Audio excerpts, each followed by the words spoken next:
जळगाव जिल्ह्यात उष्णतेने कहर केला असून एप्रिल महिन्यात पारा 41 ते 43 अंशादरम्यानच राहिल्याने उष्णतेने जळगावकर होरपळून निघत आहे। दरम्यान आता मे महिन्याच्या सुरुवातीला जळगावकरांना उष्णतेच्या लाटेचा सामना करावा लागणार आहे, कारण हवामान खात्याने आगामी 3 दिवस जळगाव जिल्ह्यात उष्णतेच्या लाटेचा इशारा दिला असून त्याच पार्श्वभूमीवर आज येलो अलर्ट देखील जारी करण्यात आला आहे। जळगावात बुधवारी पारा 43.5 अंशावर होता।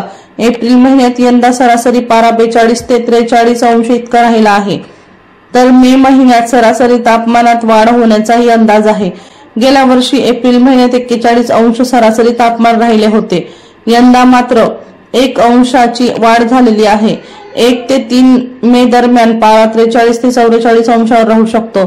जिल्ह्यात IMD कडे अधिकृत नोंद झालेल्या तापमानानुसार 43.8 अंश तापमान यंदाचे सर्वाधिक आहे। वर्षा लोहार यांचा रिपोर्ट V1 लाईव्ह जळगाव।